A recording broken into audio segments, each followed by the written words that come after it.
Hello friend, Radhe Radhe, जय माता दी। आज हम लोग लेके आए हैं बहुत ही शानदार देहाती नाच के गीत। और देहाती नाच गीत मतलब देहाती नाच गीत इतना अच्छा होता है ना, अगर हम गावे लगे तो सब बेहोश हो जाएगा, सब बिगड़ा देती है। अब इसका मतलब सब जान तो ये अच्छा मतलब का होता, हमारा अच्छा मतलब सत्यानाश। देख ला, अब शब्द खत्म, अब शब्द ऐसे ना बोले जाए। इनके गाने बात चल यार, गावा सुनाई थी, गावा गावा हो। नई हर के ओरी से नई हर की ओरी हर लगी बता रहे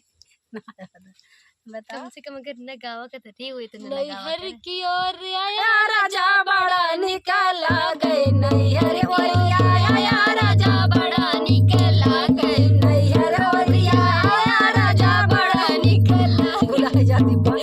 नई हर ओरी आया राजा बड़ा निकला गए, नई हर ओरी आया राजा बड़ा निकला गए, बड़ा निकला गए हो, बड़ा निकला गए, बड़ा निकला गए हो, बड़ा निकला गए, नई हर ओरी आया राजा बड़ा निकला गए, नई हर ओरी आया राजा बड़ा निकला गए, नई हर ओरी आया राजा बड़ा निकला गए, नई हर ओरी आया राजा बड़ा निकला गए, जेठ निकला गई जेठान निकला गए, जेठ निकला गए जेठान निकला गए, जेठ निकला गए जेठान निकला गए, जेठ निकला गए जेठान निकला गए, उड़त भूसावा राजा बड़ा निकला गए, उड़त भूसावा राजा बड़ा निकला गए, उड़त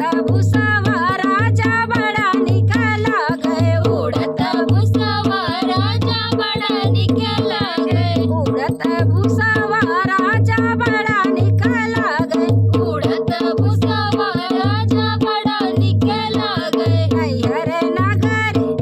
नैहरी ओरिया राजा बड़ा निकला गए, नैहर ओरिया राजा बड़ा निकला गए, नैहर ओरिया राजा बड़ा निकला गए, नैहर ओरिया राजा बड़ा निकला गए, कोयल निकला गई हो तोता निकला गए, कोयल निकला गई हो तोता निकला गए, कोयल निकला गई हो तोता निकला गए, कोयल निकला गई हो तोता निकला गए, नाचत मोरवा राजा बड़ा निकला गए, नाचत मोरवा राजा बड़ा निकला गए, नाचत मोरवा राजा बड़ा निकला गए, नाचत मोरवा राजा बड़ा निकला गए, नाचत मोरवा राजा बड़ा निकला गए, नाचत मोरवा राजा बड़ा निकला गए, नैहर नगरी राजा बड़ा निकला गए, नैहर नगरी राजा बड़ा निकला गए, नैहर ओरिया राजा बड़ा निकला गए, नैहर ओरिया राजा बड़ा निकला गए, सासु निकला गए ननद निकला गए,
का पता बा मैंने ये देखे थे इतने किलो पेड़ पाले बा तोहरे सुन का है इतने ढेर के देखत जब धरी बटे